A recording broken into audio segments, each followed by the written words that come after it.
Okay.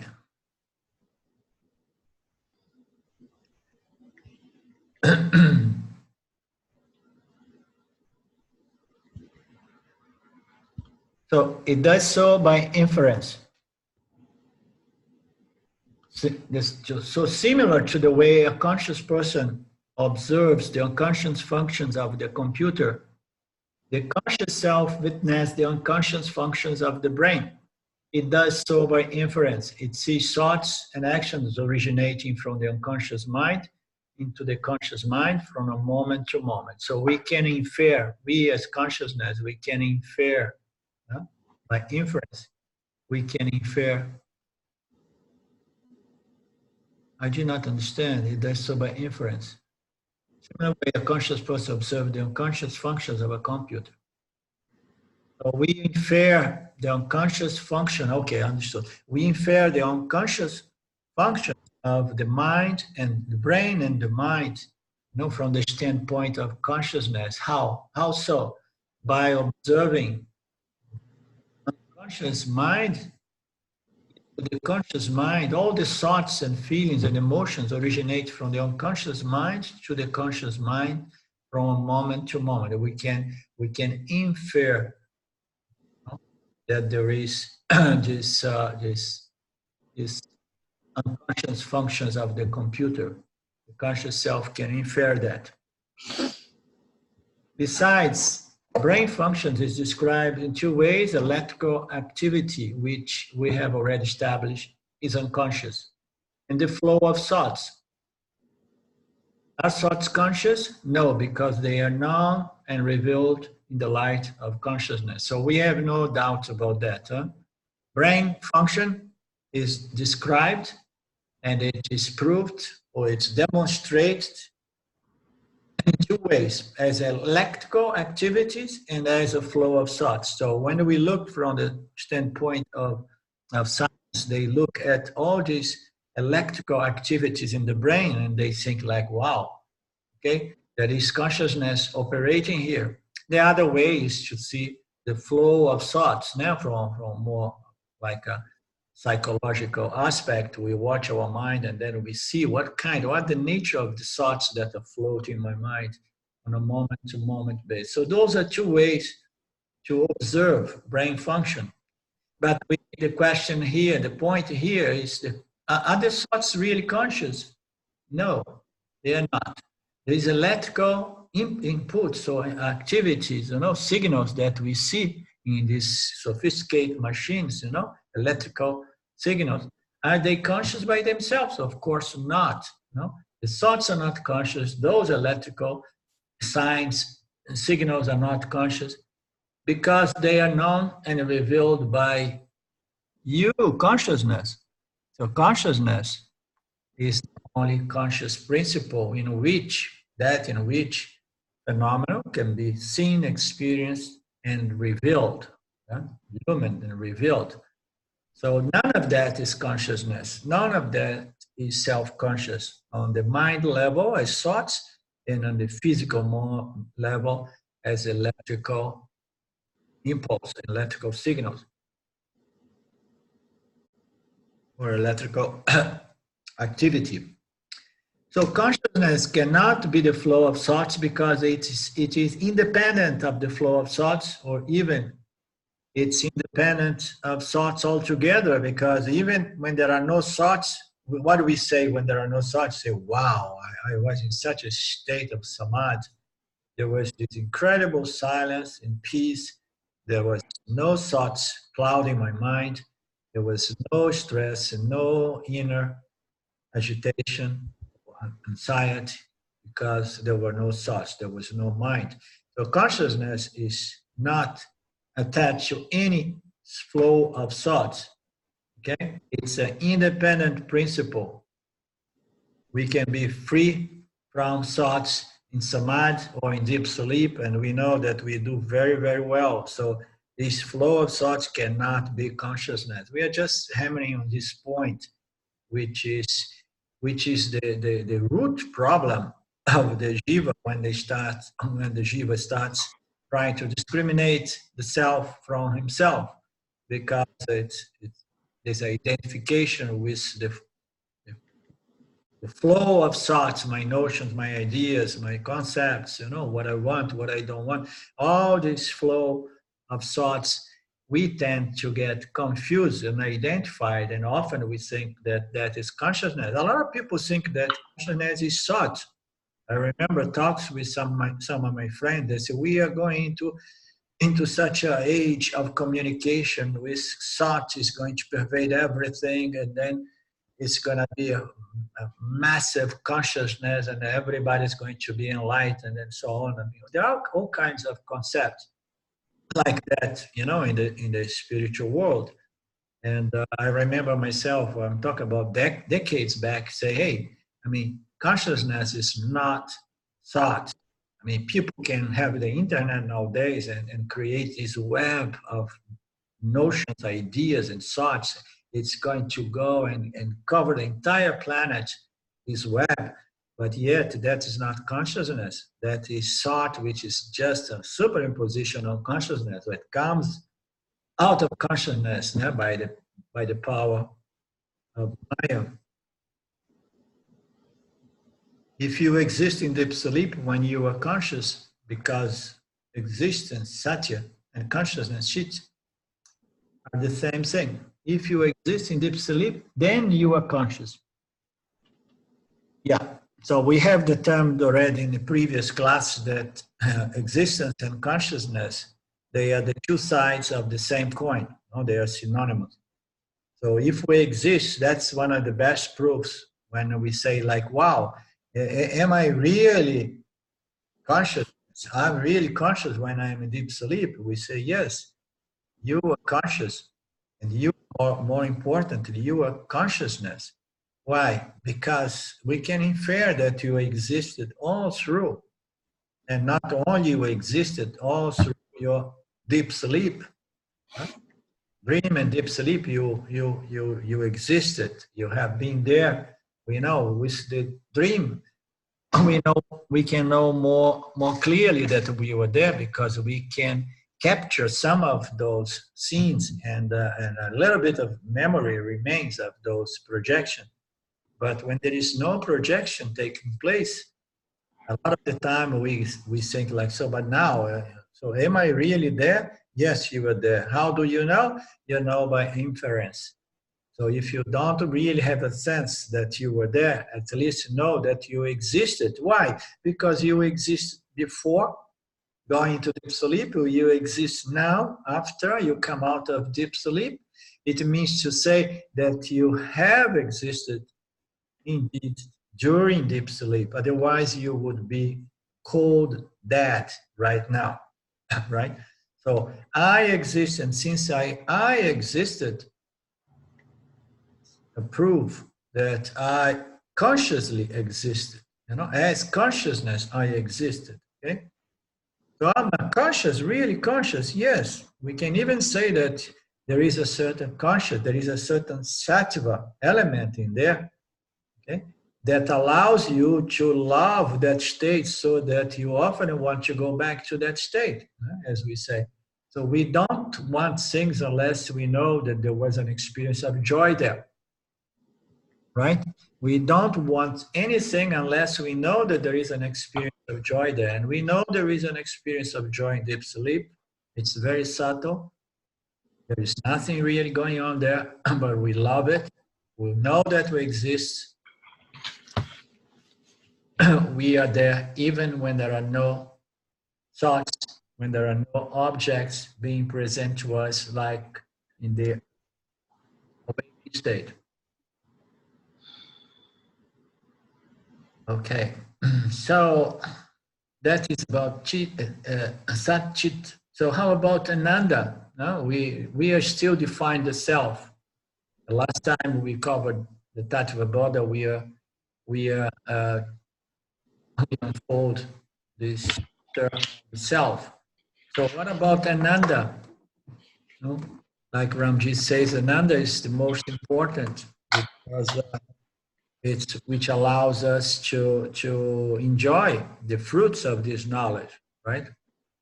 So we need to understand this third aspect of our nature, because by understanding that, Only then we can appreciate and enjoy this, this aspect of our nature, Ananda.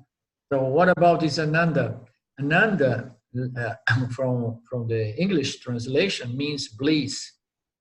But as we all know, we heard Ramji talking about that, and even recently I heard Paramarthananda saying on the same lines, that Ananda, it does not mean experiential ecstasy or experiential, flow of energy or bliss and so on, but Ananda means limitlessness. Okay? Ananda means bliss in the sense of that you are limitless. What it means to be limitless?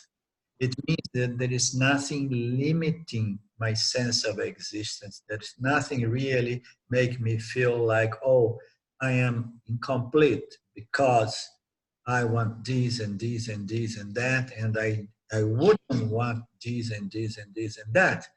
So there is no sense of limitation. Once we understand our nature as consciousness and existence, and then we know, we understand the implied meaning of being conscious existence, and then we understand that fundamentally we are of the nature of limitlessness.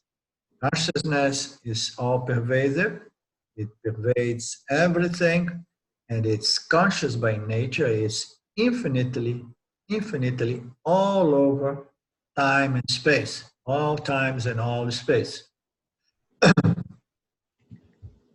It does, Ananda means bliss, but the word bliss does not apply to the self in a literal sense. So this is a good point. This word bliss does not apply to the self. Why? Because bliss is a very experiential word, as we know. When we talk about bliss, we say, oh yes, it's a beautiful experience. And that's where a lot of people gets misled. They say, wow, if to be enlightened, I have to be experience this bliss, experientially experience this bliss all the time. Oh, I am blissful, I am blissful. And then some people go around with a fake smile, trying to show to the world that they are enlightened, and they are fully enlightened because they experience bliss. Okay? So bliss is not a proper word to describe the nature of the self. Sat, Chit, and Ananda are the nature. They are not attributes or qualities, the very nature of the self. So this bliss does not apply to the self in a literal way because it is an experiential world. And we know that any object of experience is not the self, because the self can never be objectified, it can never be known and experienced as an object, as something other than itself. Okay? So therefore, this word bliss is absolutely inappropriate. This word is better translated as limitlessness, not an experience. And the way Ramji often likes to present this aspect of our very nature, and it's very, very important that we understand this third aspect of our nature, because that's what makes us fully enlightened, like Ramji says sometimes. He often says, oh, you are too third enlightened, because you know that your existence, you know that your consciousness, you accept that as your nature. But now the problem is there is a contradiction, and I get this from people over and over again. I know that I'm consciousness, I know that I'm existent, but I'm still feeling limited. I'm still feeling inadequate. I still feel incomplete. I'm still feeling frustrated. I'm feeling like something is lacking, and so on. So that is the one-third enlightenment that is still missing, because the person did not really understood and assimilate and integrate in their life this small piece of knowledge in regards to its very nature, which is, as consciousness, nothing can ever touch me. I am pervading everything but I remain untouched, unaffected by anything. And this is the meaning of ananta, limitlessness, all pervasiveness. Okay? And as such, I'm whole, I'm full, I'm complete. There is nothing lacking for me. Okay, and this knowledge is what provides the yoni with a sense of contentment and self-confidence and peace. And this self-confidence is the result of knowing that fundamentally nothing can really touch me. It may touch my body, it may touch my mind, it may touch any one of different functions of my body-mind complex, but it cannot touch me, I, as consciousness alone. Okay? So Jiva, the Yoni, can enjoy that to the extent that he really understood the meaning of Ananta, okay? Limitlessness, all pervasiveness, that which cannot be affected by anything, that which pervades, sustains, even enlivens everything. The best analogy for this to explain our nature as Ananta is the analogy, the Vedantic analogy of space. It pervades the entire universe. All the other elements, they accommodate in it, and all the other objects, all the universe is accommodated in space. Yet space remains untouched, unaffected by any object.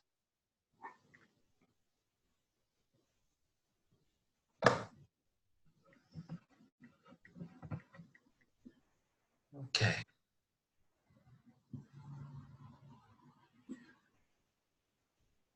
It is limitless because it's non-dual. I am consciousness, I am existence, and my nature is also one without a second. There is only me. Because there is only me, I am all over the place. I pervade everything. Even when there are objects, these objects are in me. I'm not in them, but yet I pervade everything. I sustain everything. So because it's non-dual, because it's all pervasive, there is nowhere it is not. It is all over, as I often say. There is no end. There are no borders. It's one without a second. It's whole, full, and complete. This is a very, very important piece of knowledge. Some of you probably heard me sharing this. When I met Ramji, I knew that I was consciousness. I knew that I was existence, and then Vedanta was a big thing. When I got into Vedanta, I went crazy with Vedanta, and I was writing Ramji over and over again until it became clear to me that the only piece that was missing for me was my limitless, all-pervasive nature. And then when I wrote it to him, I say, wow, I knew what I was, but I was not understanding the full extension of this self-knowledge. I was thinking like that I was enjoying this knowledge. No, I was still missing out on 1/3 of it. 1/3 is there is nothing lacking. I'm full, whole, and complete because my nature is limitlessness.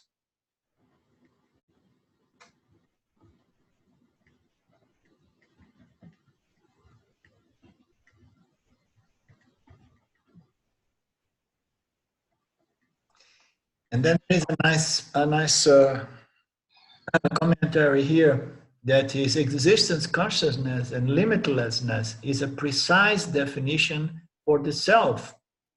We have this trouble. How can we define the self?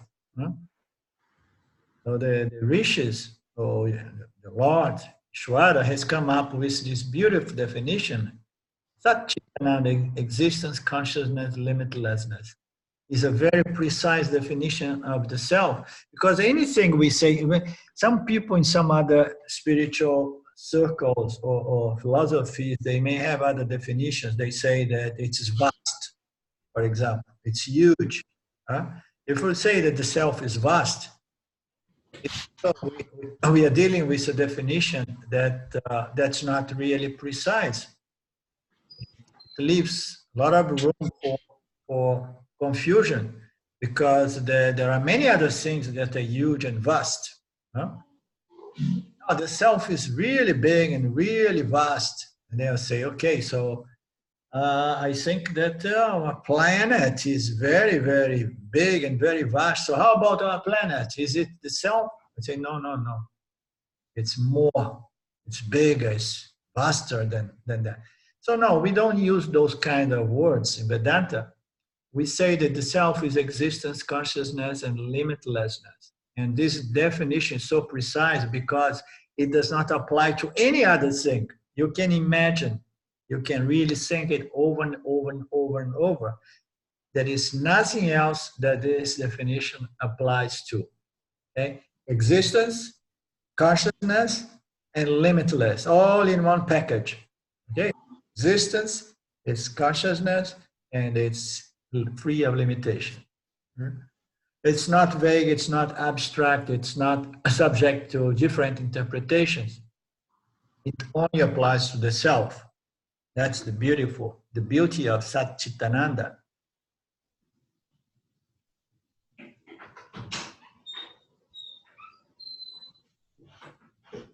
So an example, what object of your experience is Sat? There is a question. There are none to be found because all objects are time bound. So everything else that we want to say, okay, Satchitananda. Now it's not possible that this definition is so precise that only applies to the self. There is no, it's not ambiguous, as we say. So let's investigate a little bit. So what kind of object we could say that is Sat? So Sat is that what it is, what is true, what is always present, existence, Satyam. So there are none, there is no object to be found to be Sat because all objects are time bound. They have a beginning, middle, and an end, as we know. There is no object that we may know that it is Sat. It appears, it stays for some time, and it disappears. Even if it takes billions of years, trillions of years, some stars, but they are time bound. The self is the only principal factor that applies to Sat. They are also not Sat because they depend on consciousness to exist. So this Sat is its existence, and its existence, as we often say, is an independent. It does not depend on any other principle where I gain existence. It's a self-existing principle called the self-consciousness. So even a star that lives for billions of years, okay, we would say it's time-bound, and moreover, it depends on consciousness to exist, depends on consciousness, depends on Maya, depends on this continuation of cause and effect, which evolves and transforms matter into energy, energy into matter, and object into different objects, and so on. So they don't have an independent existence. So let's look into Chit. What is, in your experience, is Chit? Nothing is Chit, because all objects are revealed and known by consciousness. There is no object like this mouse that can reveal itself.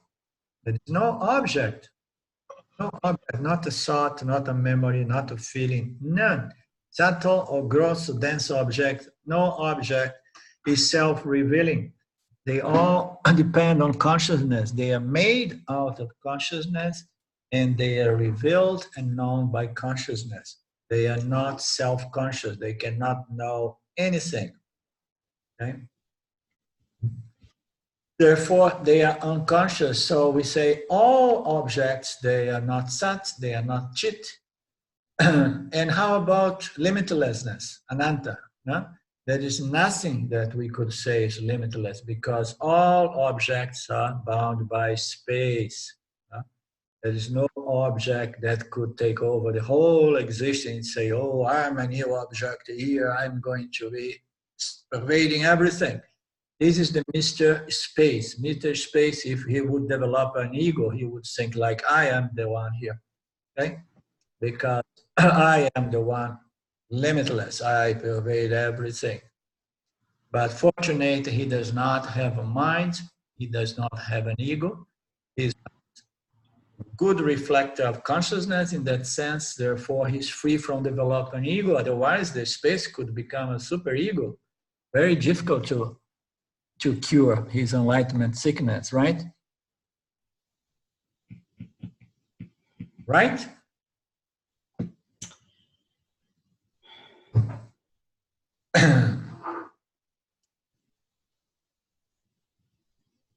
So we can see that how Vedanta use language in a certain way. We are very, very careful with words in Vedanta. It's a lot to be monitoring one's language again and again, because even being very vigilant again and again, we may use words that brings about contradictions that again and again had to be solved. So Vedanta's proper usage of words make our teaching a very precise and valid and clear means to know yourself. The words themselves are not the self, so we have no doubt about that. The words of the scripture, they are not the self. Inert, okay? They don't have consciousness, they have a certain existence, of course, but they are not limitless. The words themselves aren't the self.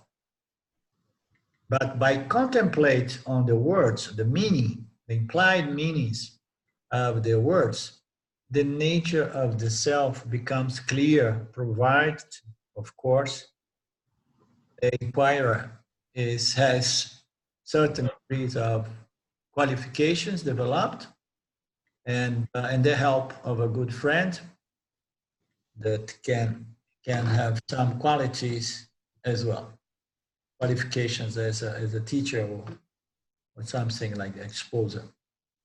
So, and how does these words, precise words, properly unfold? How these words can bring about the nature of the individual? We know that the words are not the self; they are just inert energy. So how about they bring it? At first, the definition, Sat Chitananda, negates the possibility of the self being any kind of object. So the self is not an object, we have no doubt about that. Since it's not an object, it has to be Chit, consciousness, the subject knower of objects. So how does the words do that?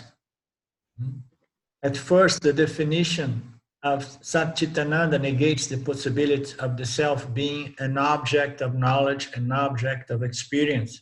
Okay? So since there are only two principles in operation, the subject and object, and to begin with, we negate the notion that the self is an object of knowledge.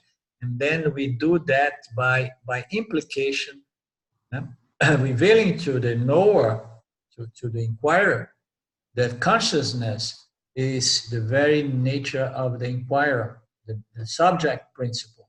Since it's not an object, it can only be the conscious, the subject knower, in other words, the inquirer, the nature of the inquirer. Okay?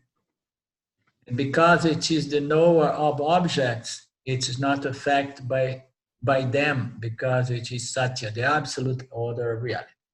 So, hence, the self is known to be Ananta, limitless, that which pervades the entire manifest. We have covered that. So, any questions, any complaints, any objections? Could you tell me exactly where we are in the text right now? We are We are still unfolding the self. Do you have a page number? Yeah, no, it's the thing is, Or these are from your own notes? actually, I have mentioned to you guys that I was going to pass in all these notes. I have been writing notes and picking up notes from other commentaries from Paramarthananda and Dayananda. The text that I sent to you is much shorter than this one. You understand? The one I have right now is the Pramana. Sorry, I don't know his name very. Swami Paramathananda. And then the one that you have is much more extensive than the one I have. So we are all looking at the different materials, you know. Right. Okay. I was wondering about that. But this important thing is for you to know that we are covering the final stage, the final verse of the text, which is on the topic of the self.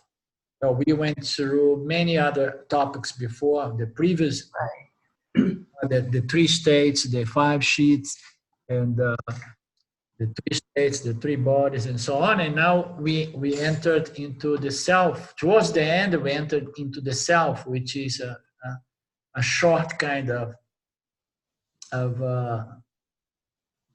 chapter of the after the deep sleep, the 3 Right. and then we enter into the self, and we are about to conclude the self. Now, following my notes here, development of several notes, including some notes of Ramji, Dayananda, Shimaya, and so on. Okay, it looks like in this version they don't have a chapter for. I mean, they have Atman. Yeah, my suggestion is that you don't try to match what I'm saying with. Okay, that's no problem. I'm enjoying this lecture very much today. Maybe my mind is more sattvic. I've just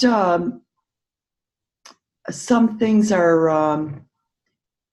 What I'm trying to refine now is my some of the arguments, some of the understandings, like to be able to articulate them more, to myself more clearly.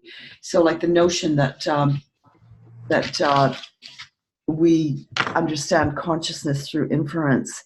I think I've heard this before, but I think today I've become quite clear about how that discussion opens up, and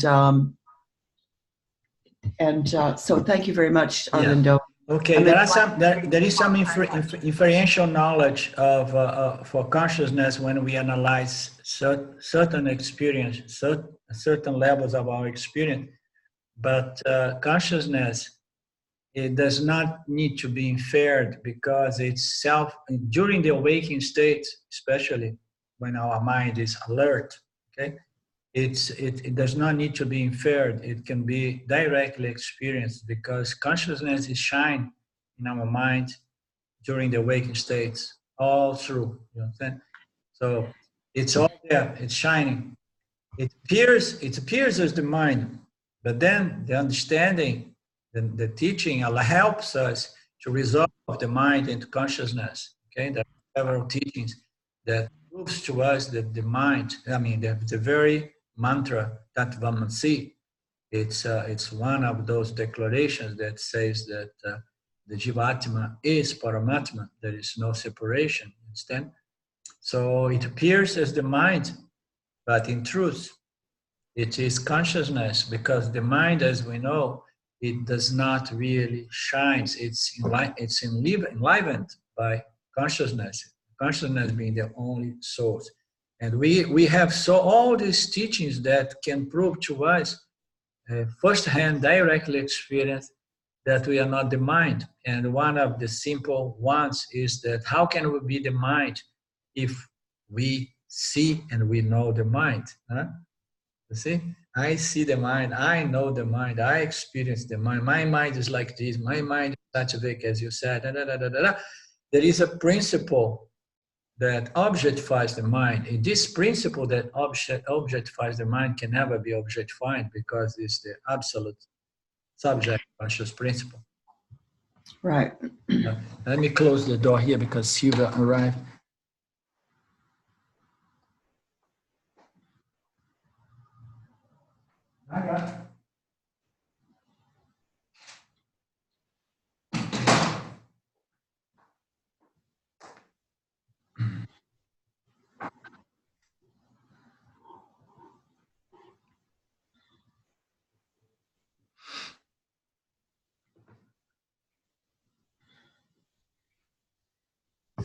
The definition of the self, Satchitananda, negates the possibility. We all know it's not an object of experience, it's not an object of knowledge. Since it's not an object of knowledge, since there are only two principles in operation, subject and object, the self can only be the subject. Oh, yes, okay, and then the self is the mind. Yes and no, because the mind is also an object. What? Yes, because you know your mind. The mind does not know you, but you know your mind. Okay? Very simple. The self is known to be Ananta, that which pervades the entire universe. So through these words, it becomes clear what you are not. So what we are not? We are not an object. We are not the experience entity. We are not any situation, anything. Okay? Any experience. Even the experience entity is an object because we know, yeah, this is my experience entity, Mr. Ego, howsoever I want to call him, okay, the Jiva. And by thinking about the implied meaning of these words, become, by implied meaning of these words, it becomes clear what you are. Now, we know we are none of those things. We are none of those objects that unfortunately we have born with a tight identification, such as the identification with my physical body, you know. But after exposing and submitting our mind to these teachings revealed by Lord Isvara, so we come to the conclusion, to the understanding that we are none of those things. Now become clear that I am the limitless consciousness by which the intellect, the mind, the ego, the memories, the feelings, the emotions, the pranas, the physical body, and the entire universe is observed through this experiencing entity. So it becomes clear as we really go through these teachings systematically, okay, that we are the subject conscious principle, existent principle. When you come to this conclusion,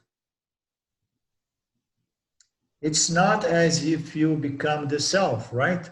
Once we have this certainty of knowledge, this firm understanding that I am not nothing that I can see and feel and experience, but I am the knower, the experience, you know, the principle by which all of this can be known, all objects of experience may be experienced. Once I'm sure about that, now, I cannot say, I got it, I became the self.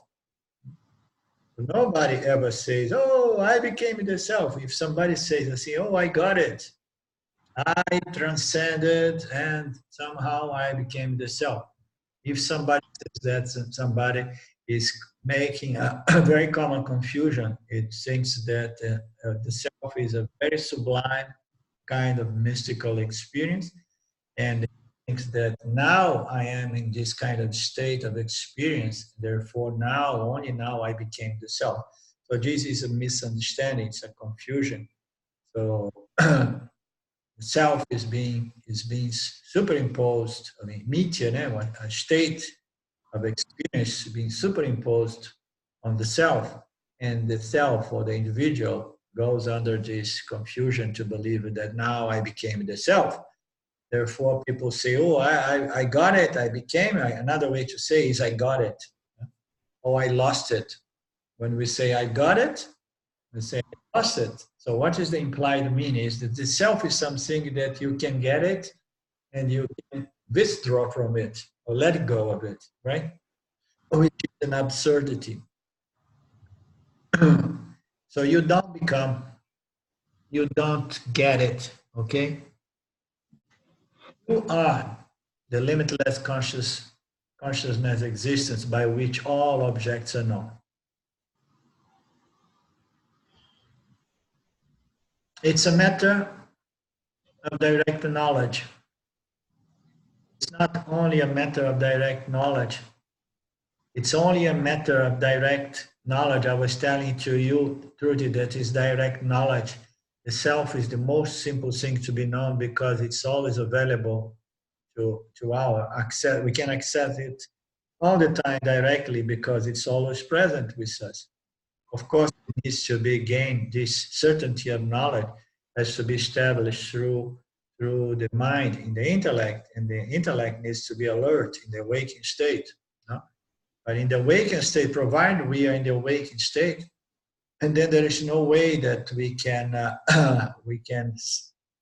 imagine that the self has to be gained if I transcend, or if I go somewhere, or if I become something, or if I travel in time, or anything, because the direct knowledge means realize that which is always ever present as you, the subject conscious principle. It's only understanding. Direct knowledge is understanding. It's not about gaining, achieving, becoming. It's 8 o'clock. Thank you.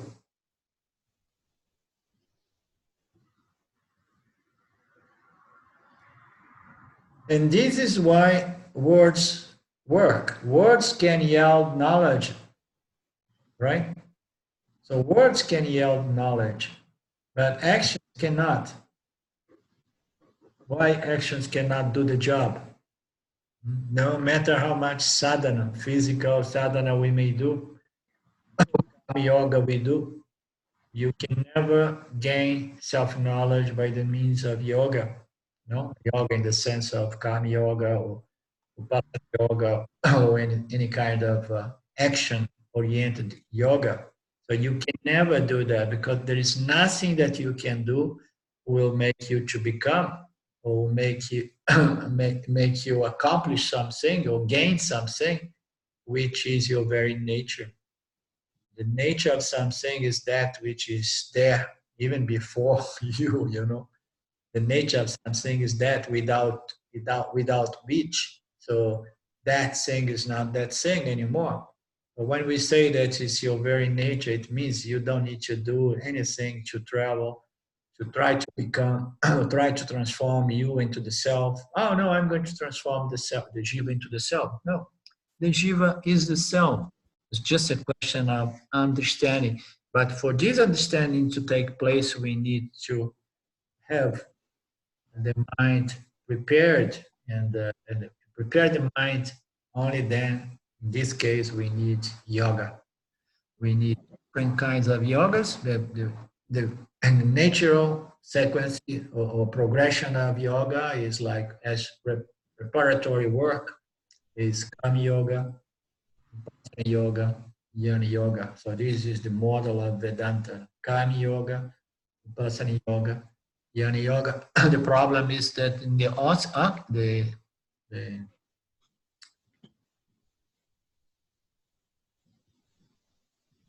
I get sometimes mixed up with because of my Portuguese. In the Western world, the idea of the spiritual, the entry in the spirituality and the idea of spiritual growth always bypassed the idea of karma yoga. Either people want to go by the direct path, like proposed by many people. These people, they jump directly into the final declarations of the Upanishads, and then they say, oh, you are the self, and there is nothing you can do, nothing really exists, it's all a dream, and blah, blah, blah, blah. Then you go direct to the declaration of the Upanishads. So what you did, so you skipped Kama Yoga, you skipped Vipassana Yoga. And then there is a whole bunch of people that do not skip Vipassana Yoga, and they say, no, I need to do kinds of yogas before to prepare. And then they begin with with Upasana Yoga, meditations, and other kind of sadhanas. And it's very difficult to do Upasana Yoga, which basically are disciplinary sadhanas to control the mind, the thoughts, the emotions, the sense organs, the organs of actions as well. So to control your construct, your body-mind constructs through Vipassana Yoga, you know, discipline and control, bringing about discipline and focus and alertness and development of sattva, in other words. But in order to do that, people try to do it directly without being a Kami Yoga to begin with, and then it becomes very difficult, you know. So the our model is Kami Yoga first, and then farther down the road you can do some work to bring out what Paramarthananda also often puts as Vipassana Yoga serves the purpose to integrate the mind, integrate the subtle body. All the functions of the subtle body needs to be properly integrated through certain sadhanas that brings about the developments of those sixfold disciplines. You remember when we present the qualifications, we've called them the 4Ds, discrimination, dispassion. The last one is desire for moksha. And then in between, there is a sixfold Ds that goes to disciplines. Those sixfold Ds, they go for these sadhanas of integration or discipline of mind and all its functions, you know, the sense organs, the pranas, and our thoughts, our words, our actions, you know, our perception, all these aspects of our subtle body, they need to be properly refined and integrated. So this is part of that development of qualification, but it needs to begin with Kami Yoga. Kami Yoga is the entry that most people avoid. Why? Because Kami Yoga involves not only knowledge of Isvara, but development of a certain attitude that most people in the West do not want to develop because they are against religious. You know, they say, no, the religious aspect of spirituality, I reject. Most people. They say Buddhism, they reject God, they reject the Vedic culture altogether. So Buddhism does not bring about God, and they reject religions and all of that, and then teach people to meditate. But if you meditate without being a Kami Yoga, you have to understand the relationship between the jiva, the field of action, and with this Ishvara, the principle that governs everyone's experience. If you remove Ishvara, you killed Kami Yoga. Then you have all these Buddhists without any possibility to prepare the mind by the means of Kami Yoga.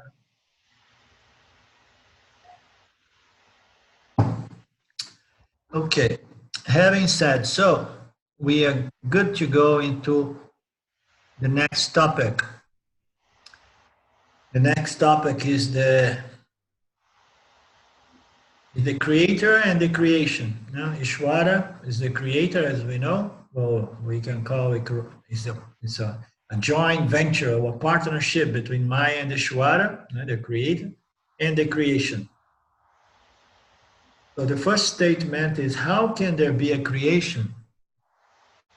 And we know that a creation is something that can be objectified. You know, it can be seen, it can be perceived. Okay, so everything that can be objectified is, we have determined before in previous verse of the Tattva Bodha, that it was rejected as the not self. We have been using this term, the not self. How can there be a creation which means a not self if the self is non-dual, and if the self is unchanging, and if the self is actionless? How can there be a creation if if the self is non-dual? That's a very good question to begin with. It's immediately exposing a paradox or appearing paradox. This is a logical question because once you have used discrimination to break the belief that objects are real and that you are somehow associate with them, you are still left with the fundamental duality of self and not self. Since reality is non-dual, ultimately this apparent paradox needs to be reconciled. Right? So we know that the moment that we say that the nature of reality is non-duality, and then we go about, okay, but I perceive it as duality. They say we have to take care of this problem. How are we going to take care of this problem if this reality, which is non-duality, appears as duality, and I experience duality, and I'm in trouble because I'm caught up in duality, and I get attached to a lot of aspects, different objects that appear in relation to me, and I believe that I am the subject, I am the center here. So how are we going to resolve that? And then the scripture says, okay, you have to begin by rejecting everything that appears within the scope of your perception, your knowledge. No? So that you can know, experience, objectively know and experience. So you can label it as not self and reject it. So we say that the nature of reality is non-duality. And then the Sadhaka says, yes, but I experience duality. Okay, since you experience duality, you have to take duality as reality and begin by rejecting everything that appears as not self. Okay? As if the self appears as the self and the not self. So we understand the problem here, the paradox. No? That's why the temptation in this direct path philosophy. So why don't you go into the trouble of discriminate the self from not self if in reality the not self is not real? It's just an appearance. Why not you just say, okay, no, there is no not self. It does not exist. Okay? It's only the self. So why to go through all of that trouble? It's a necessary trouble. Unfortunately, it's a necessary trouble because most people, they are not going to benefit from the simple, direct shortcut to the fact that reality is no duality and there is nothing else but the self. So this apparent paradox needs to be reconciled. In order to reconcile this paradox, the text categorizes the not self a little differently than before. In this section of the Tattva Bodha, the text categorizes the not self as the individual, as the creation, and as the creator. So now we present the not self put together on a bundle in a very, very, very impressive, let's say, or not impressive. I mean, it's especially when it comes down to Isvara. So what I'm trying to say here is that the text presents the not self as Isvara, Jiva, and Jagata. So now we are putting Isvara, the Lord Isvara, the Jiva that before he used to think that I am the subject here, and I am negating everything below the realm, below my jurisdiction here. I'm the one, I'm the Sadhaka, and I'm just cutting, rejecting everything that appears within the field scope of my experience. And now we'll say, no, now we're going to call the not self, we're going to call Lord Ishvara the not self, the Jiva, and the universe, Jagata. So this Trinity, as we say. Wow, it means that Ishvara belongs to the not self. Yes, this is a very, very trick and dangerous statement for most people because some people, when they hear that and they say, then who cares about developing the attitude, devotional attitude towards Ishvara if Ishvara is not self, it's not real? Huh? Why? So you want to develop this devotional, spiritual, religious attitude towards the Ishvara, although Ishvara is not really real, although Ishvara is an object, from the standpoint of consciousness. Why you do that? Because it's on your best interest to praise the Lord, to behave in harmony with its laws, because by doing so, you're going to develop enough sattva, purity, refinement of mind to understand that you are consciousness, that which is the only self there is, and therefore Ishvara, from that standpoint, Jiva, from that standpoint, in Jagat, are just objects, apparent objects from that perspective. But unless you purify the mind, doing your sadhana as a karma yogi, as a upasana yogi, in the realm of the not real, we need to process this refinement of mind to understand our nature as Satya, the only reality.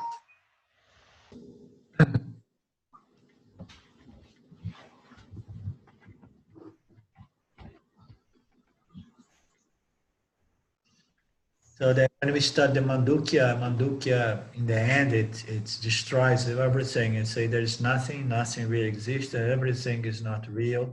The only thing real is the self, and there is nothing you can do. And so when we negate everything, sometimes if we do that too soon, it can work against our own interest. First, the text explains the nature of the creator and how the creation and the individual come into. Then the individual is shown to be non-different from the creation as matter.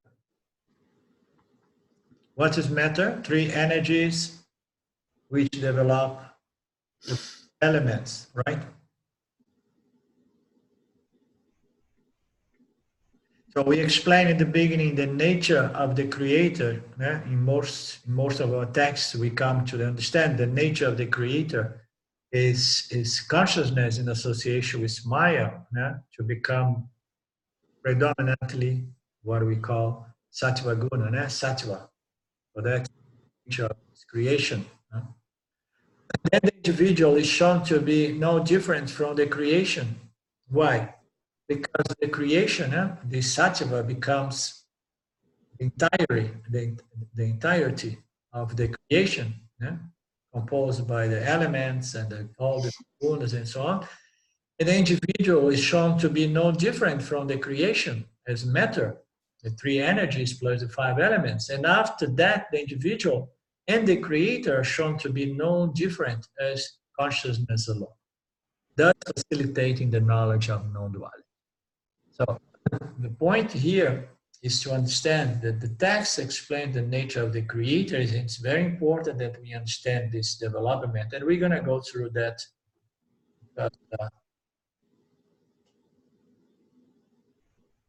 We're going to go through Maya and Ishvara in details. We are going to need another two.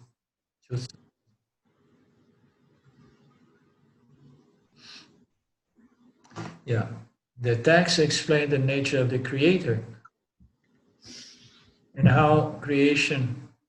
So what is the creation? So creation is a development of Ishvara itself.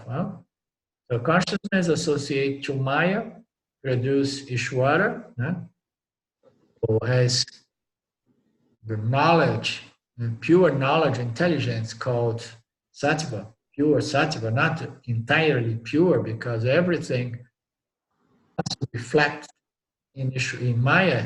It already contains a blend of the three. But Ishvara has a huge predominance of Sattva. It's almost, we tend to call it pure Sattva. So the reflection of consciousness on this aspect of Maya, which is almost pure Sattva, produce this living conscious being entity called Isvara, which is pure knowledge, pure intelligence, okay? Which is not a jiva. It does not have three bodies, right? It does not have karma. It does not have vasanas. It does not have any of that. Why? Because he's too pure sattva. It's too much sattva. You need more rajas and tamas in order to produce a living entity with three bodies, and therefore with causal body, subtle body, and physical body, and then it becomes a jiva. But Ishvara is not a jiva because it's fundamentally only sattva.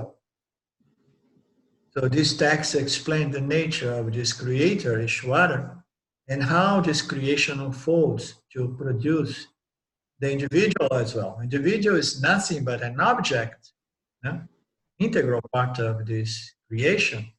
And the individual jiva is nothing but an object with sentience. Sentience or sentience?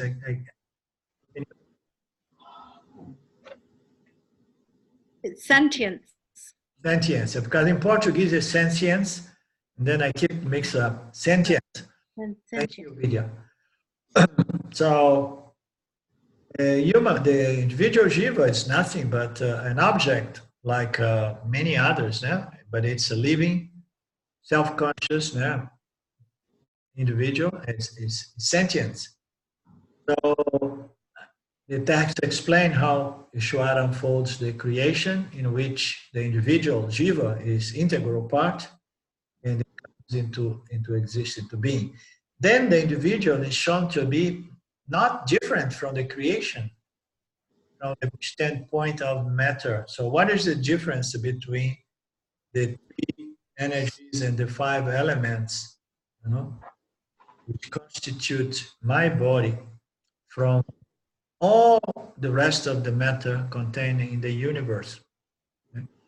So there's no difference, because it's all elements constituted by originally, fundamentally, by the three energies. These three energy and five elements is the very, very foundation of the entire universe. So the individual is shown to be no different from the creation, from the standpoint of matter, or physical existence, or physical material existence. And after that, the individual and the creator, this living, conscious being called pure knowledge, intelligence, pure sattva, these and these other conscious beings, which are very limited, called the jivas. So they appear, they come into existence, but then later on the text comes and the terms that the individual and the creator, they are not different, because they are both part of the same manifest of Maya, the universe, the five elements, and the three energies molding names and shapes and different colors and so on, but it's all the three energies. So the text shows that it somehow it resolves the individual jiva into the universe. It's interesting to see. I was having a satsang with my friends in Brazil yesterday, and it applies here as well. So the astronauts, when they went to space for the first time, some of these astronauts, they developed a lot of spiritual inclination. Some of them began into a spiritual path and so on. Why? Because when you go to the space and then you see that ball, that's blue rock there, without any borders, you cannot distinguish where are the creature, where is my wife, what is the neighbor, where am my dog. There is nothing, there is just one whole rock made of the elements and the energy. Okay, I have to. This other computer is trying to restart, but I don't want it to restart yet. So when you look from a different perspective, you'll see that there is only this, this blue rock planet, and there is no difference between the body of your wife, the body of your son, the body of your neighbor, you know, and the dog. It's just matter and energy. It's just one whole, okay? So the text is going to resolve the individuals into the creation, you know. There is no separation, there is no difference. Later on, what it's going to do? It's going to resolve the individual and the creation as a whole, called Isvara manifest as the universe. It resolves all of that into pure, limitless consciousness, the substratum, Isvara, Jiva, and the Jagat. Are we following?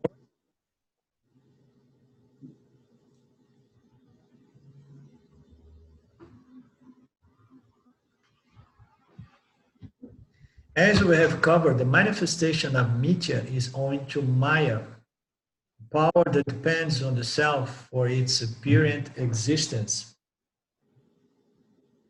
Maya makes the impossible possible, as we have heard Ramji saying in numerous times. It makes the non-dual self seem like it's a multitude of different objects. The text makes a point of saying that Maya depends on the self. The text makes a point saying that Maya depends on the self. Satya for its apparent existence. So let me see this. The text makes a point of saying that Maya depends on the self. We have no doubt. There is no query or question about that. That Maya depends on the self. Self is the only independent principle. But then it says, depends on the self, which is Satya, for its apparent existence. Okay, it's saying that the self appears as Sattva. Oh no, sorry, it's confusion. It's not Sattva, I was misreading. It's Satya. The text makes a point of saying that Maya depends on the self, which is Satya, for its apparent existence. For the apparent existence of Maya, it depends on the self. In other words, it depends on Satya. We know that Maya, Ishvara, Jiva is all Mithya, an apparent reality. This means that Maya, along with its effect, is Mithya. So we have no doubt about that either. Bring it close.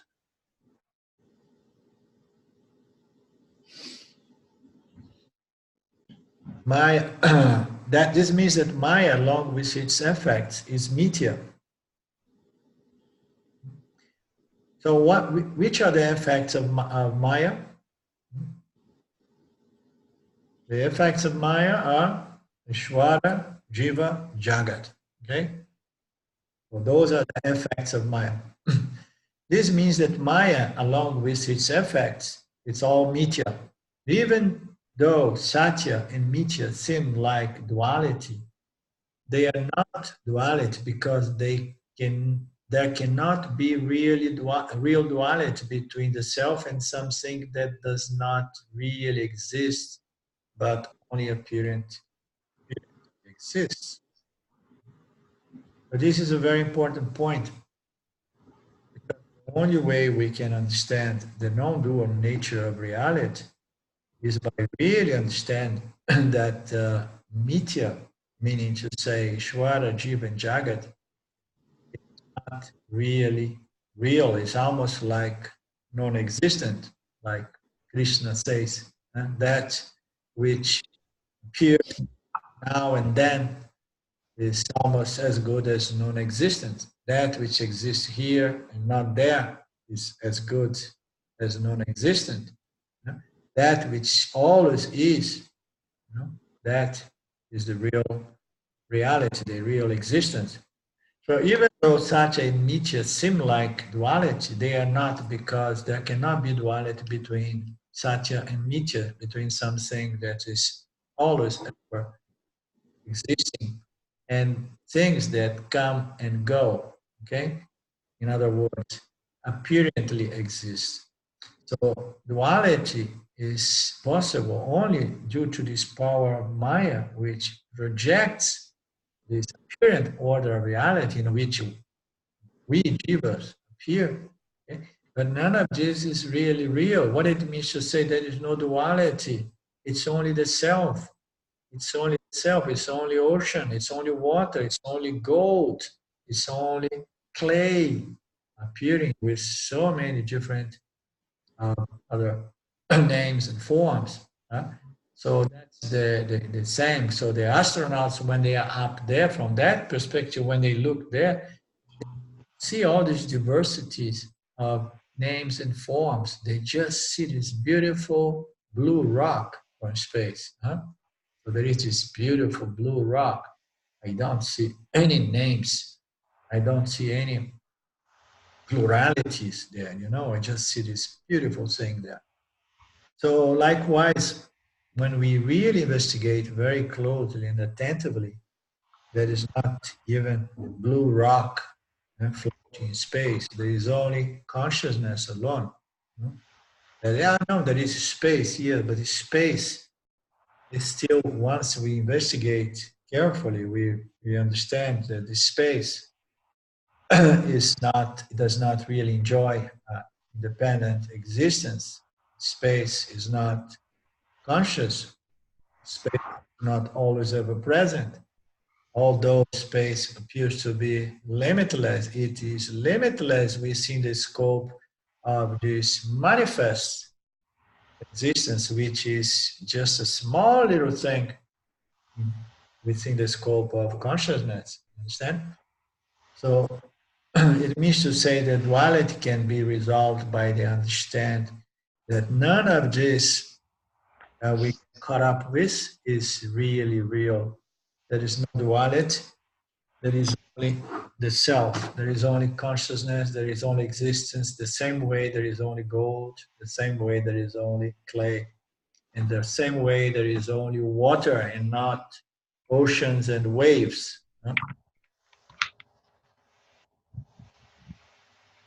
One example here. Is there a duality between the sand of the desert and the water project on the sand? So we are very thirsty. we are crossing the desert, Sahara Desert, and then a question here. So you see the lake there. There is water. Is there a duality between the sand and the water project on the sand? What is the duality there? No, there is no duality. There is no contradiction either, because they belong to two different orders of reality. One is the reality of the desert, just dry sand. And the other is a projective, superimposed reality due to some physical phenomenon that somehow gives us an apparent impression of a pond. But there isn't. So there is no contradiction. And if we go there, we will understand. We can never, how you say, I'm thirst, I'm going to quench your thirst. How you say? Quench. Quench. Yeah. Cannot quench our thirst with the water lake in the desert. Okay. Why? Because it's not real. So when is the reality? When is the duality between the sand and the lake? There is no duality.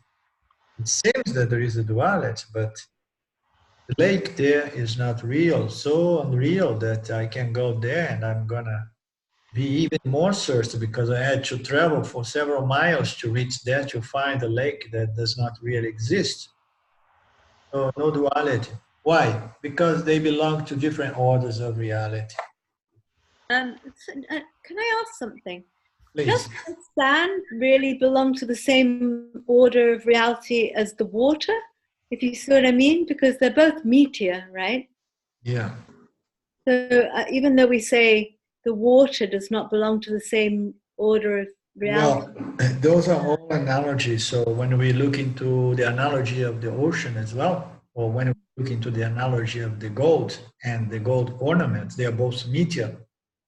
But as an analogy, okay, drawing a parallel, we say they belong to two different orders of reality. One is the substantial reality of the ornaments, which is gold. And the other is just a shape and a name, which is not substantial reality, and it's not always present. It's not that. It depends on the gold. The gold does not depend on the ornament, and so on. So these are all relative. Every analogy is, we say they belong to two different orders. The ocean, the same thing, the water, the ocean, and the waves. Okay, there are three suborders of, it's better to say three suborders of reality of mithya. Okay. A mithya an example. Okay, thank you.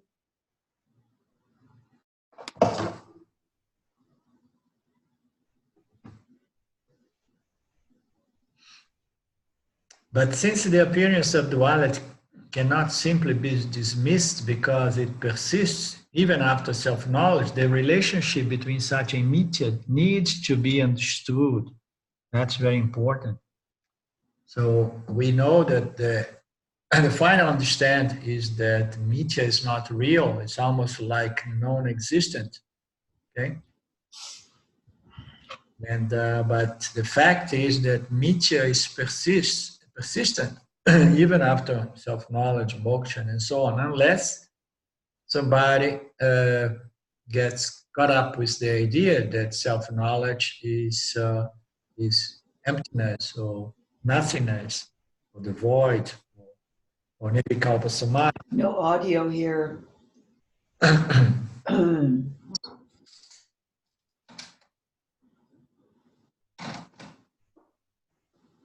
Let me know if it came back.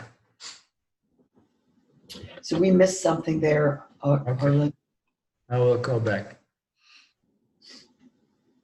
So we were saying that although we understand that these two orders of reality, satya and mithya, they need to be understood in a way that we can live in mithya, knowing that mithya in reality is nothing but satya, although satya is not mithya, but mithya is just an appearance that exists in satya.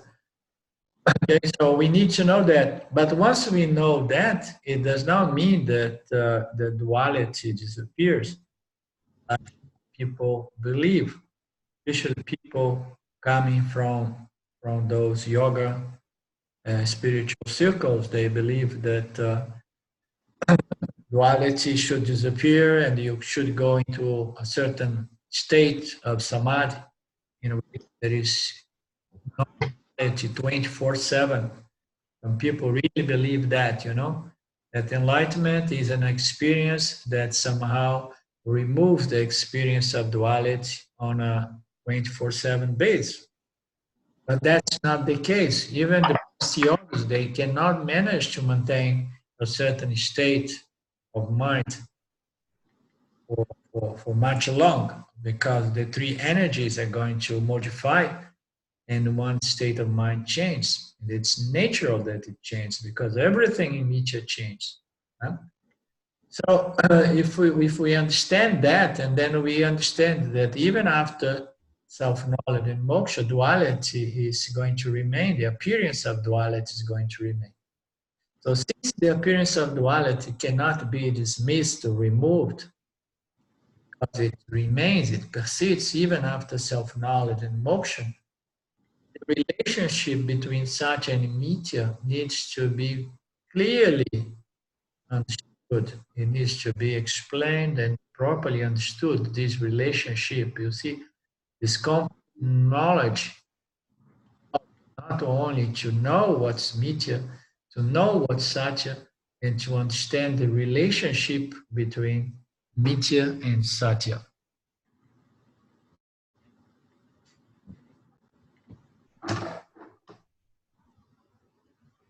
So the relationship is such that while mithya is always satya, everything that appears in consciousness. Mithya is satya. While Mitya is always Satya, everything is the self. Okay? Satya, or the self, is not Mitya. Okay?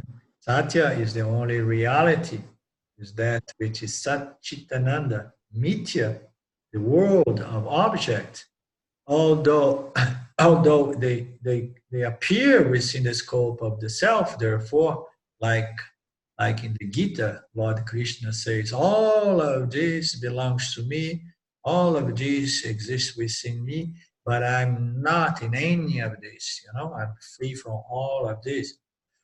So Mitya is always, but Satya is not Mitya at all. What's called Mitya is only the self appearing, but the self never becomes Mitya. That's when this word becomes important to understand, because there are a lot of philosophies that thinks that the self becomes the universe. Okay? The self never becomes the universe. The self never becomes Mitya. Okay? Mitya is something that is superimposed as a truth. There is no truth.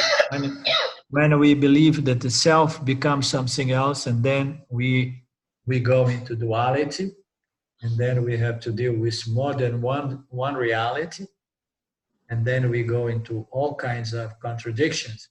Okay? So there is only the self. The nature of the self is non-duality. The self never becomes Mitya. Mitya is just an appearance, superimposition. It's like a mirage within the scope of the self consciousness.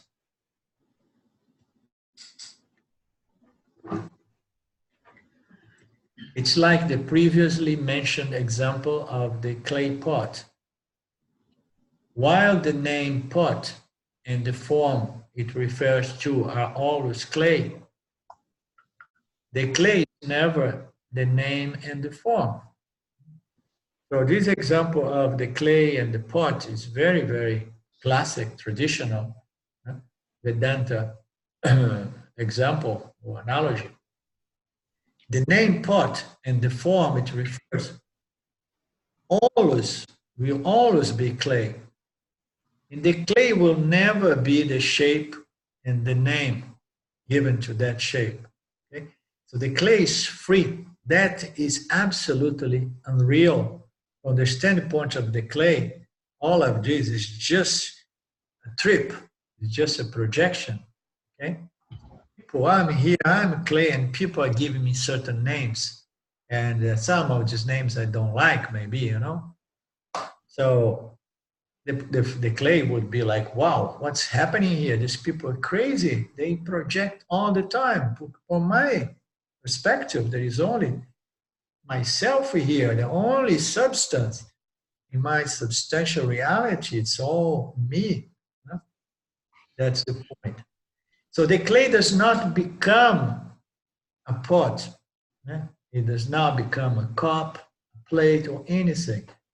The clay does not become a substance called the pot. There is no substance called the pot. The only substantial nature of every shape or utensils, or how we're going to call that, of clay, is clay alone. The substantial existence of those. How you say that? It's not an ornament. It's how you say that, Vidya? So I'm not sure what you're trying to say.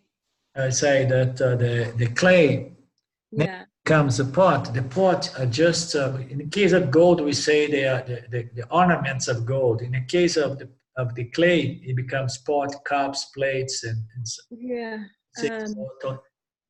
what are they? It's not utensils. Utensils is something else. Crockery. Crockery. Okay. That's a difficult one. Well, Arlindo, if I may interject here, I know this clay object thing is a metaphor that is consciousness. The clay is the consciousness, and the objects are the the crockery or whatever. But I also feel like, you know, I mean, the metaphor in itself sometimes can be confusing for people, because clay is part of nitya. It's an element within nitya. Consciousness is, you know, and I realize, you know, for for discussion and for understanding, that perhaps these metaphors are necessary, but I feel very often the metaphor itself can be confusing, because people say, well, clay is an element, and, you know, and it too has, you know, it still can go through various transformations. It could probably still be ground down into atoms or I don't know what, right?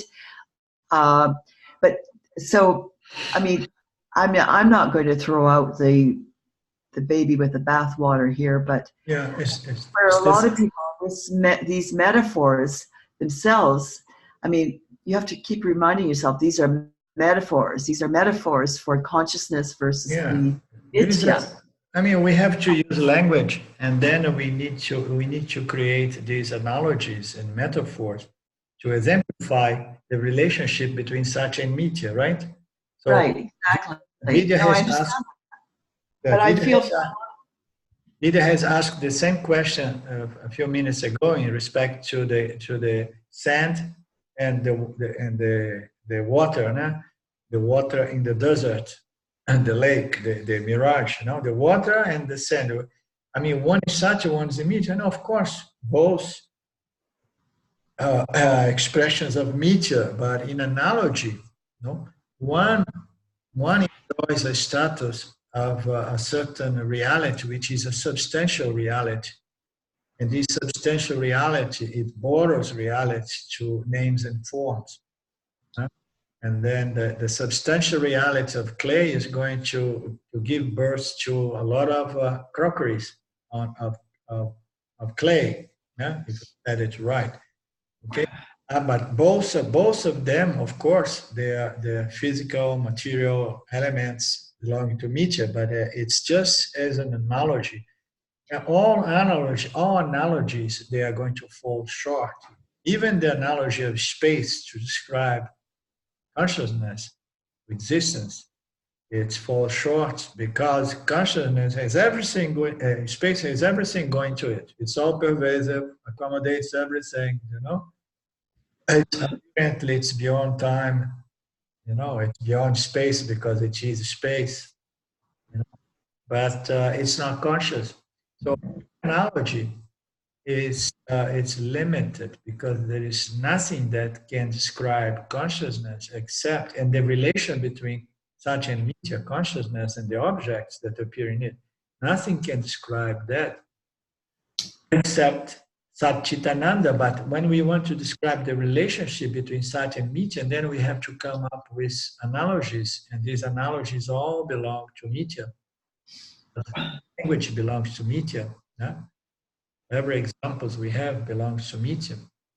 You see the same with the ocean, you know, the water, the waves, and the ocean. They are all Mitya, but yet it's a brilliant, beautiful analogy to explain the relationship between Isvara, Jiva, and Jagat.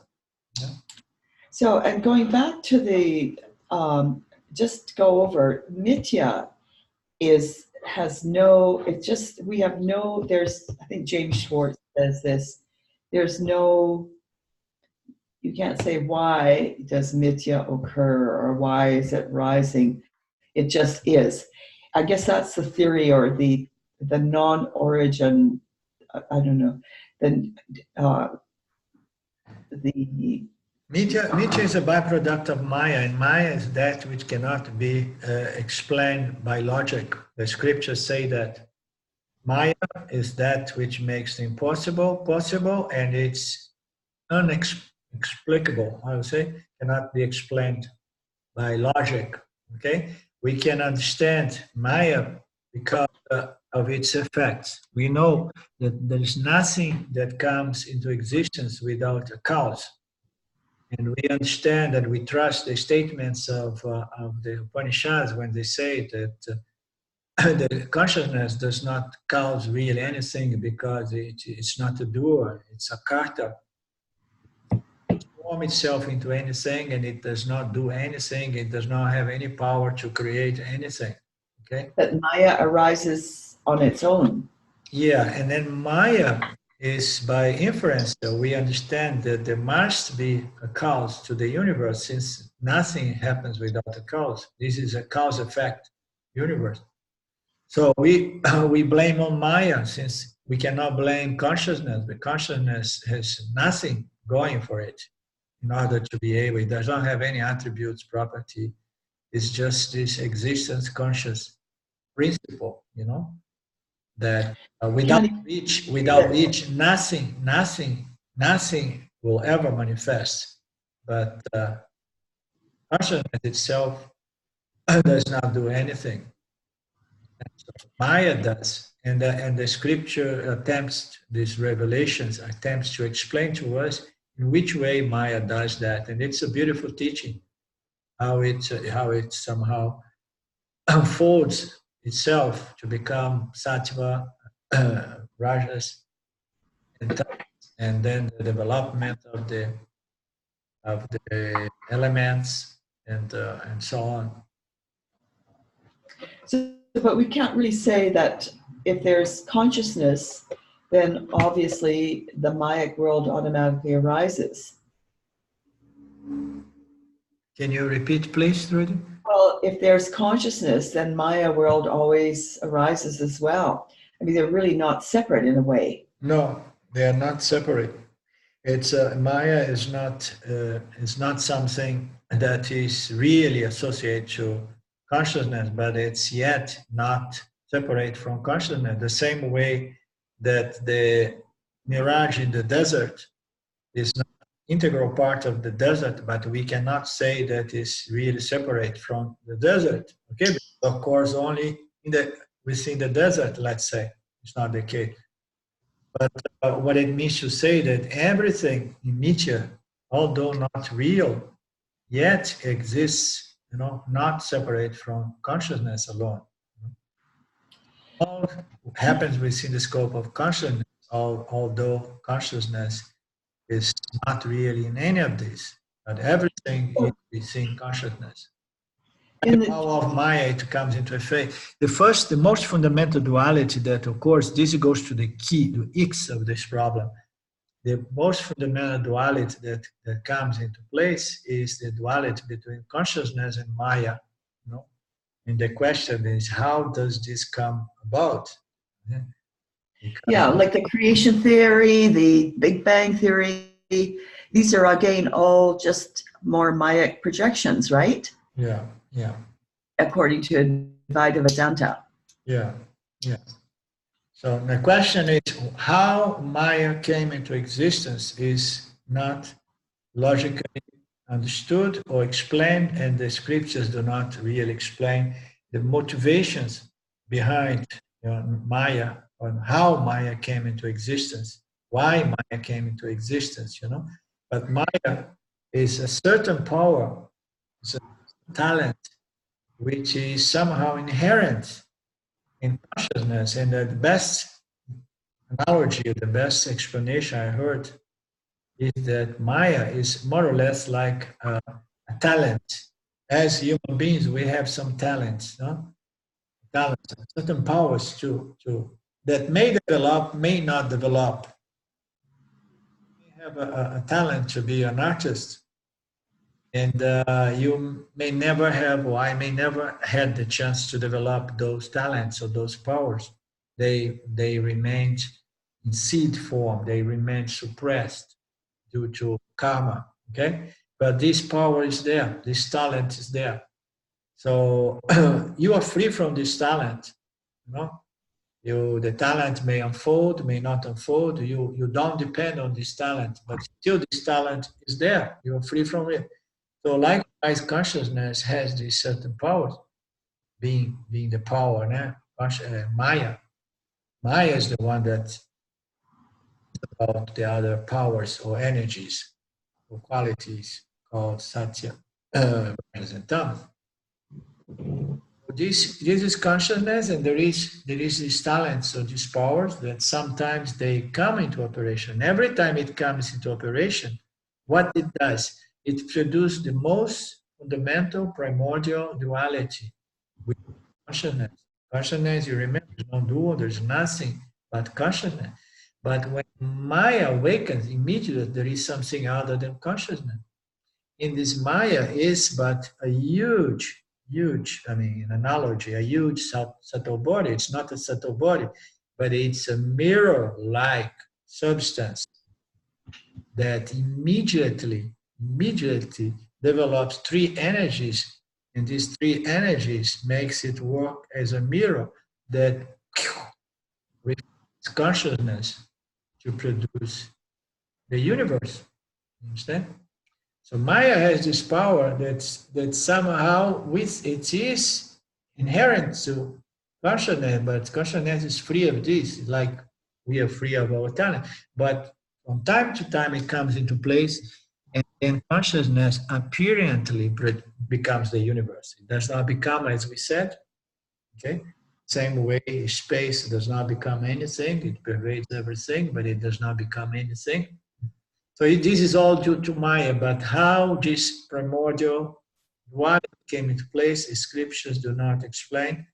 And I have heard here and there saying that it's not explainable, it's not comprehensive by logic, by human logic. We have a hard time to understand Maya by its effect. Just to imagine. I think the problem with Maya is the motivation behind Maya, you know.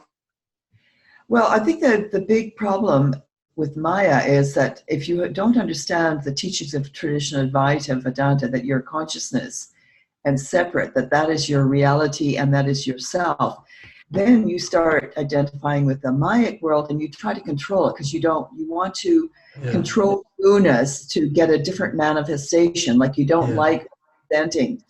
And this becomes the existential dilemma of people and the suffering, because they're trying to control the gunas to get a different reality presenting, or I shouldn't use the word reality, to get a different Maya presenting, to get a different experience of life, or experience, or whatever kind of Maya thing. I think, but once the understanding of consciousness, that you're the self, and it's absolute, and it's really has. It's I don't know if this proper to say it has no relationship to consciousness. Has no. Is it proper to say consciousness has no relationship to the Maya, or it just shines on Maya? It makes the Maya alive. Yeah, no, it does not. I mean, words are very difficult. Consciousness does not have relationship. It's not even right to say that consciousness associates with Maya to produce.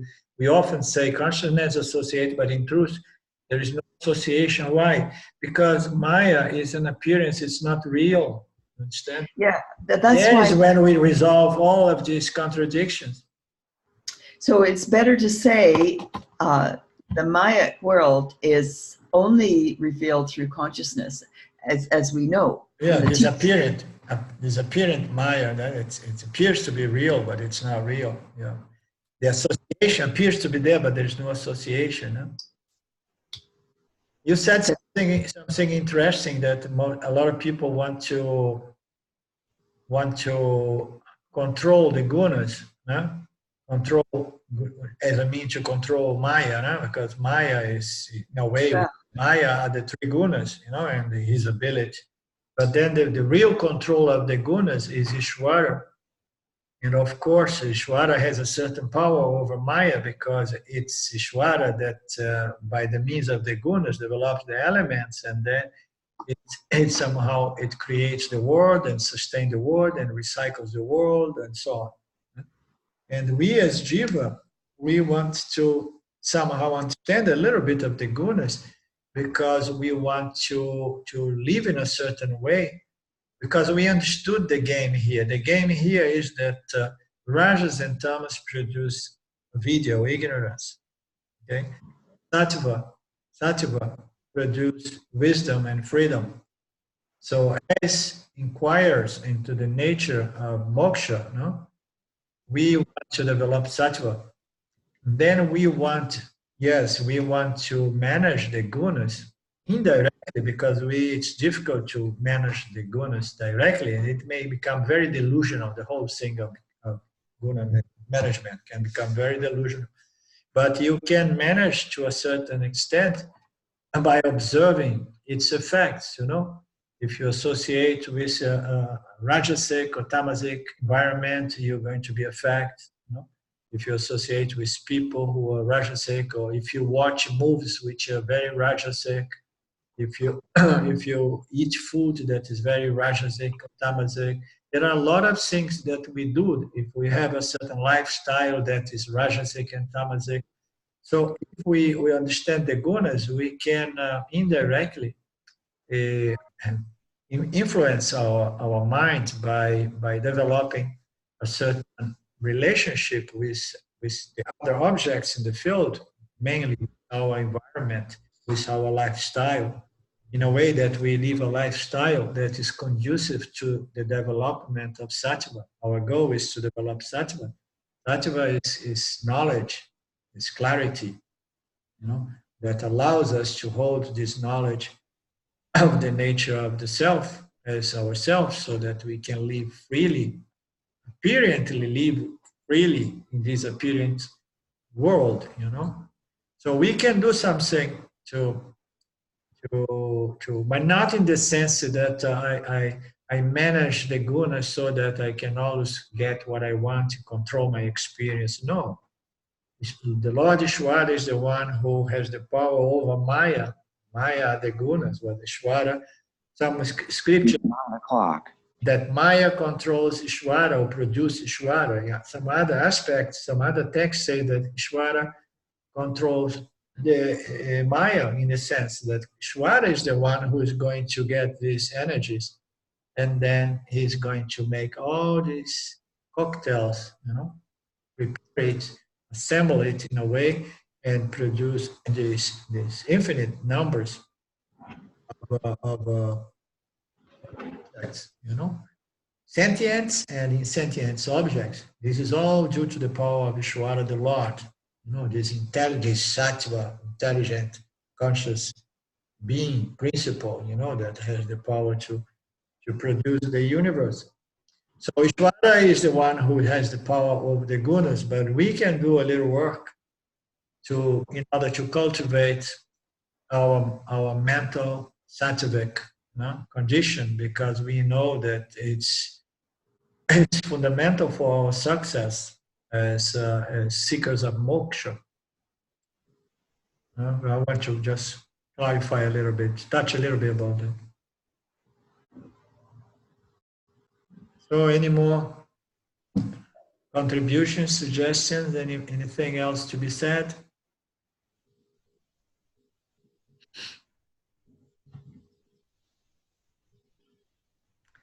Okay, it seems that we're gonna need another two Sundays, and I'm good with it as long as we have 2-3 of us. I would like to finish the Tattva Bodha at least, and so I will. Could you just a few minutes about Tattva Bodha itself, about the history of the text and how it fits in with all the other teachings? Just a little bit of academia. Yeah, Tattva Bodha is a book written by Shankaracharya, Adi Shankaracharya, and it's known. It's meant to be an introductory summary, you know, or summary of Vedanta. You know, it's an introductory because it goes through the most important topics without expanding or going too deeply. It's a no commentary kind of text. He just goes like dun dun dun dun dun. It's not one of those books that goes in too many commentaries, you know. But it covers all most of the Vedantic teachings, topics. So there's a little bit of history for me, Arlindo. Then before Shankaracharya, then like Shankaracharya would have drawn all these sutras from Bhagavad Gita, or what is the primary text of Vedanta?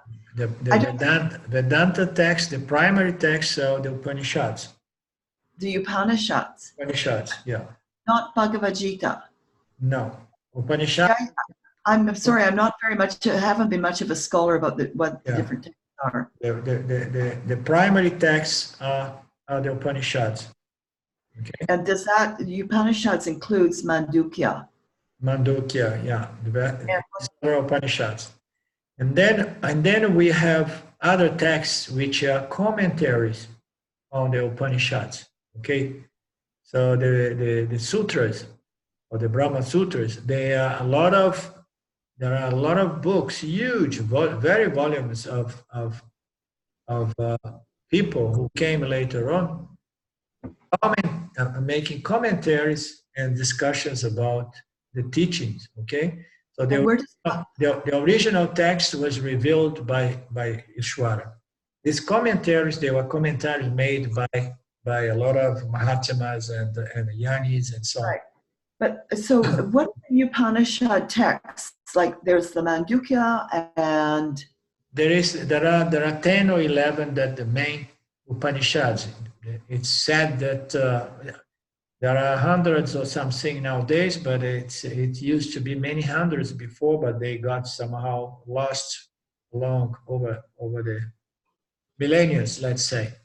So there is about 10 Upanishads, 11 Upanishads that are the one mostly recommend. If anybody wants to go into the Upanishads, okay, I prefer to stay with the more recent texts.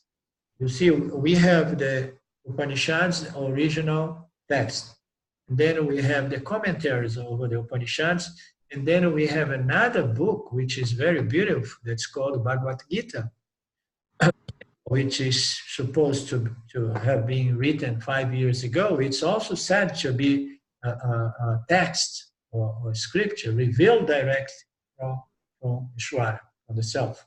Okay, so there is Bhagavad Gita. Okay, Bhagavad Gita is beautiful because it covers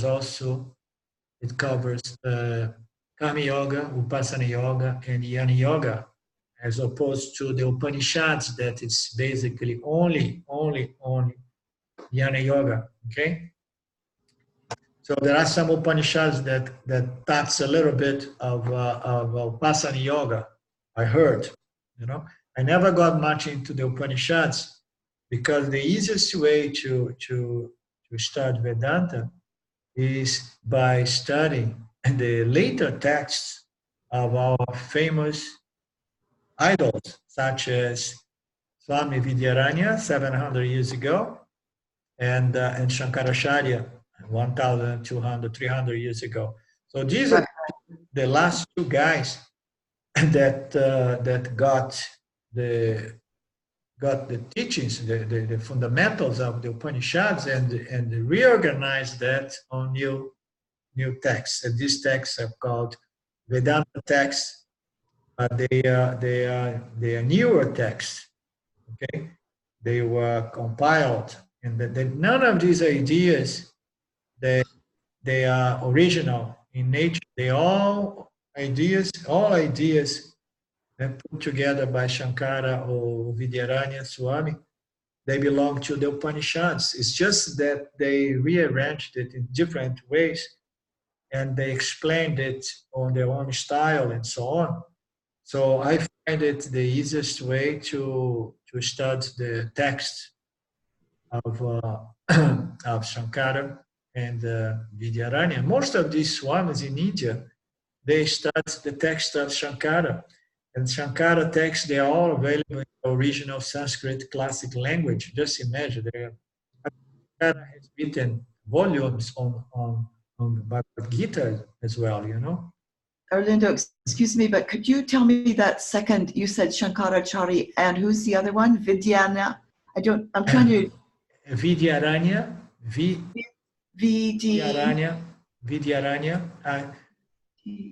Okay, I'm very bad with spelling. Okay. It's if you want, I can shoot an email to you with the name of Vidyaranya. But Okay, I think I got it. Enough to understand. you can Google it. Yeah, no, that's it. Just Vidyaranya, enough. right now, Vidyaranya Swami. It's V-I-V-D Ranya. And one of the I is not I, but it's Y. But it's very easy to find him. Was he contemporary of Shankaracharya? No, he came later. He's about 700 years ago. Okay, and he wrote several texts, and he was a genius. And the most important text that he wrote is called the Panchadasi. Oh, that's him. See, I'm just I've always been just focused on the text, never on who's who and the various texts. So Yeah. I'm just starting to get a bit of a focus on the different texts and the history and where they fit in. Because I've never really been interested in lineage until I've been introduced to to this traditional Advaita Vedanta, and now I feel it's a little bit more relevant for me to get a little bit more understanding of these Right. history. Understood. Thank you very much. Okie dokie. Okay. So, and just to put an end to this conversation, I find the Gita is, I have been exposing the Gita with my friends in Brazil, and we are beginning the chapter 18. We will begin chapter 18, and it's fabulous. It's so beautiful. It's so complete. The Gita itself has everything we need.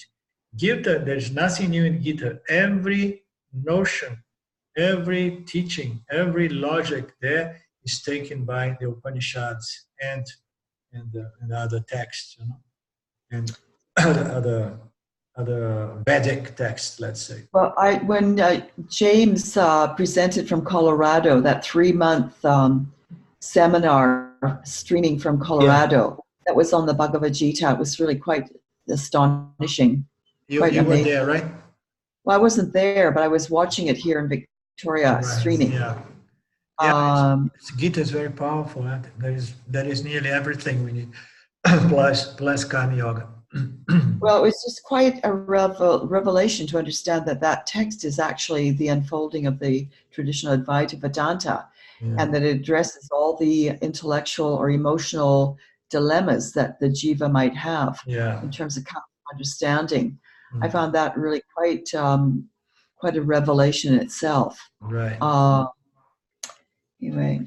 Okie dokie. So I'm gonna close. We are past the time here.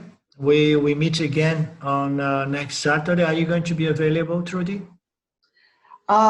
Saturday, Sunday, you mean? Sunday, sorry. Yeah. Are you Saturday there? No, Sunday. Yeah, it's Sunday here too. Okay. Yeah. No, I probably will be available. I don't see anything coming up. I'm not gonna ask. I'm gonna just open confirm the webinar, and then hoping that at least 3 people are going to show that we can carry on until we finish. Yeah, I have nothing scheduled for my Sunday right now. Okay. Arlindo, I'm seriously thinking of coming to India. I still haven't nailed down any final plans. What I'm kind of thinking I might try to do is arrive in India around December 15th. But it depends on what kind of flight tickets I can get out of Canada.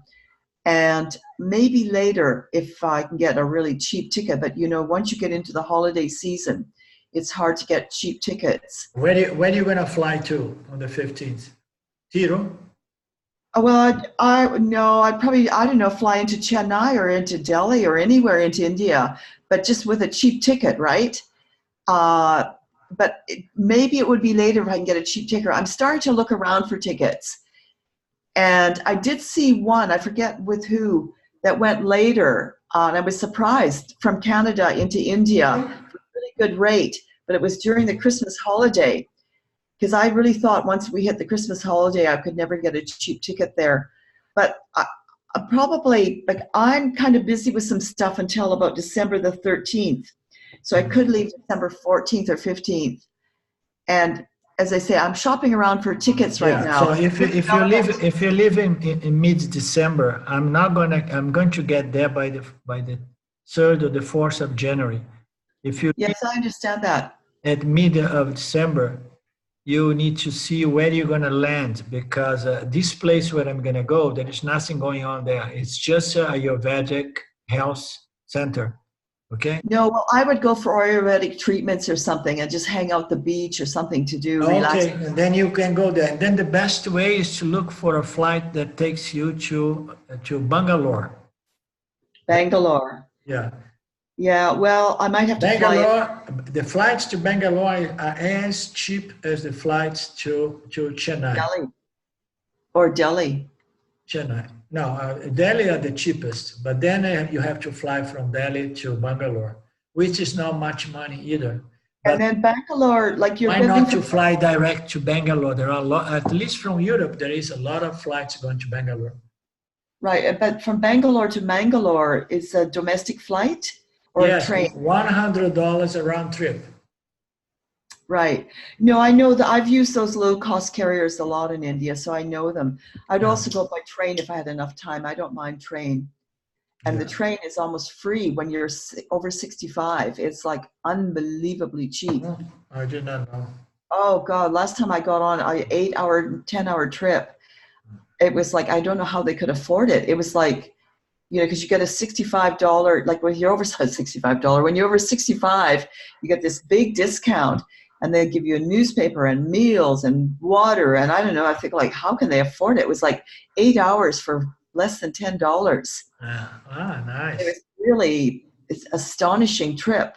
I was going from somewhere near Chennai all the way through to Kerala, and I couldn't believe how cheap it was. If you got the time, right? I don't mind train actually. Yeah. But time, That's good. I'm gonna look into that as well. Yeah. Anyway, well, Arlindo, I'm seriously thinking to be there. So, and then after your lecture, I would fly from India to Spain because I'd like to attend James's Yeah.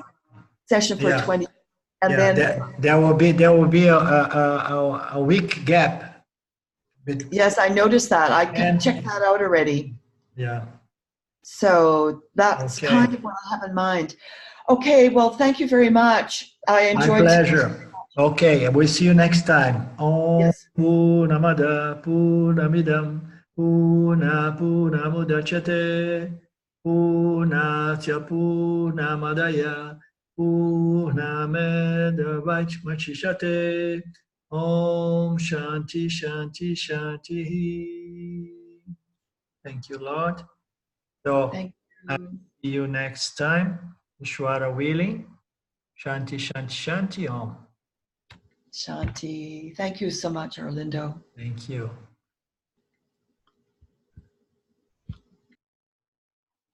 Thank you. Thank you. Thank you, Jose. How are you, my friend? Well, so far, so good. Good. So far, so good. Good, good, good. Good, good, good.